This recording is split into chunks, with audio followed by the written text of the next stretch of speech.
उमेश अग्रवाल द्वारा BS portfolio management services की ओर से चलाया गया म्यूचुअल फंड अवेयरनेस प्रोग्राम आज नाका हिंडोला स्थित होटल नेक्सस में बीएस पोर्टफोलियो मैनेजमेंट सर्विसेज के उमेश अग्रवाल की ओर से म्यूचुअल फंड एसआईपी इन्वेस्टमेंट और प्लानिंग के विषय में इन्वेस्टर्स अवेयरनेस प्रोग्राम ऑर्गेनाइज किया गया।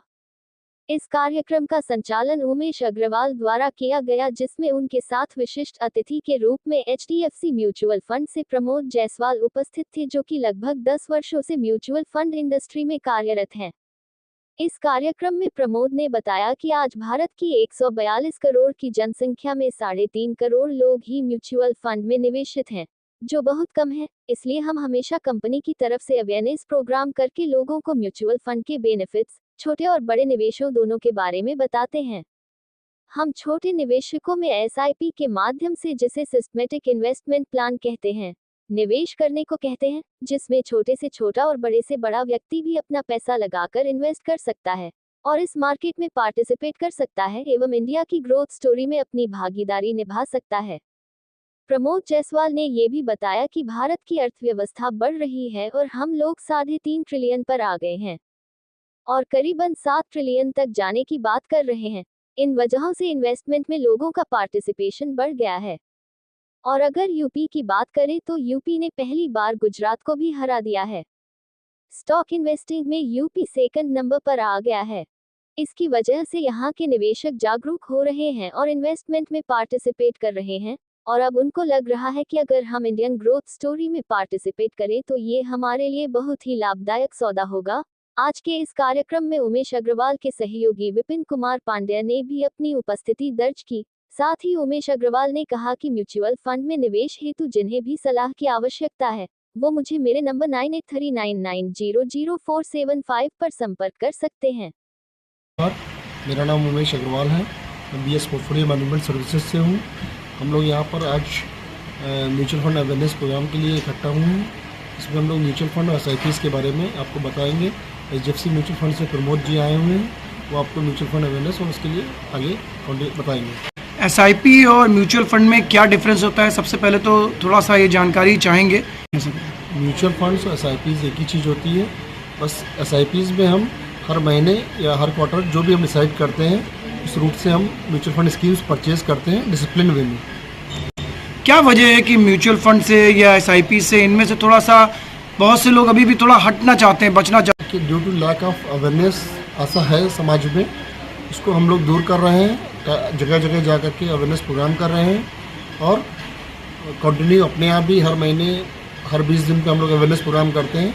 तो इससे लोगों को पता चल रहा है कि मतलब म्यूचुअल फंड एक ऐसी चीज़ है जिसमें हम अच्छे से निवेश कर सकते हैं और लोग इसके लिए आगे आ भी रहे हैं जानकारी प्राप्त कर। म्यूचुअल फंड्स और एसआईपीज़ के जो भी एग्जिस्टिंग निवेशक हैं या आने वाले निवेशक हैं, जुड़ने वाले निवेशक हैं, उनसे यही चाहूँगा कि वो म्यूचुअल फंड इंडस्ट्री को समझें, म्यूचुअल फंड को समझें और आगे अपना जो भी छोटा छोटा निवेश है उससे शुरुआत करें और इंडस्ट्री की ओर आए, तो उनको अनुभव होगा कि ये इंडस्ट्री काफ़ी अच्छी इंडस्ट्री है और आने वाले समय में वो अपने आप आगे बढ़ करके ज़्यादा निवेश करेंगे। एक बार शुरुआत की ही देरी है बस। देखिए, पिछले 40 सालों में तो इंडस्ट्री ने बहुत अच्छा रिटर्न निकाल के दिया है और आगे भी दे रही है, लेकिन फिर भी हम मतलब जो इक्विटी स्कीम्स होती है उसमें हम लोग ये मान सकते हैं कि 14 से 15% इन्वेस्टर को CAGR रिटर्न मिलेगा। नमस्कार, मेरा नाम प्रमोद जायसवाल है, मैं एचडीएफसी म्यूचुअल फंड से हूँ। आज हम लोग यहाँ म्यूचुअल फंड के अवेयरनेस के लिए कलेक्ट हुए हैं। एक जनरल धारणा लोगों के बीच में है कि म्यूचुअल फंड एसआईपी एक ही चीज़ है। सर, म्यूचुअल फंड एक स्कीम है, एसआईपी उसमें एक मोड ऑफ इन्वेस्टमेंट है। एसआईपी का जैसे होता है सर कि सिस्टमेटिक इन्वेस्टमेंट प्लान, जिसमें हम एक अमाउंट सेलेक्ट करते हैं, एक डेट सेलेक्ट करते हैं, उस डेट को वो अमाउंट म्यूचुअल फंड स्कीम में जमा होती रहती है। कितना % एक व्यक्ति इसमें म्यूचुअल फंड में गेन कर सकता है अगर वो इसमें इन्वेस्ट करता है? एक ऑन एन एवरेज क्या चीज़ उसको प्रॉफिट रहेगी, कितनी इसमें? तो ये बहुत अच्छा क्वेश्चन आपने पूछा। बाज़ार में म्यूचुअल फंड में सर बाज़ार से जुड़ा हुआ होता है, मार्केट रिस्क इन्वॉल्व होता है। एक बहुत तीसरी सी लाइन है, mutual fund subject to market risk. ये लाइन सुन करके ना कस्टमर को भय लगता है कि सब कुछ बहुत कई चीज़ों पे डिपेंड करती है।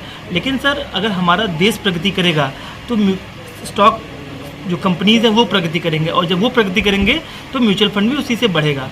अगर हमारा देश 6 से 7% का ग्रोथ दे रहा है और हमारे देश में महंगाई इन्फ्लेशन 6 से 7% है, तो म्यूचुअल फंड 12% से ज़्यादा ग्रोथ डेफिनेटली देंगे। आज के टाइम में जितने भी एसेट क्लास हैं, अगर उनमें हम रिटर्न देखें तो 8 से 10% लोअर आपके रिटर्न रहते हैं, लेकिन म्यूचुअल फंड में हम आपके डबल डिजिट रिटर्न एक्सपेक्ट कर सकते हैं, और जो कि पिछले ट्रैक रिकॉर्ड हमें ये बताता है कि ये रिटर्न कस्टमर को मिलते हैं। अगर कस्टमर लंबी अवधि के लिए निवेश करता है तो निश्चित ही उसको ये रिटर्न मिलेंगे।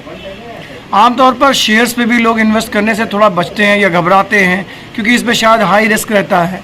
तो कितना डिफरेंस है शेयर्स में और म्यूचुअल फंड्स में? थोड़ा ये जो आम व्यक्ति है ये जानता नहीं है, इसके विषय में क्या बताएंगे?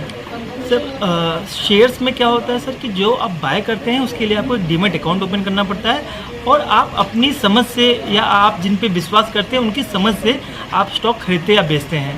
लेकिन म्यूचुअल फंड बिल्कुल डिफरेंट है। यहाँ एक एक्सपर्ट आदमी होता है जिसके पास 15-20 साल का एक्सपीरियंस होता है, वो उस चीज़ की पढ़ाई किए रहता है और वो आपके पोर्टफोलियो को मैनेज करता है।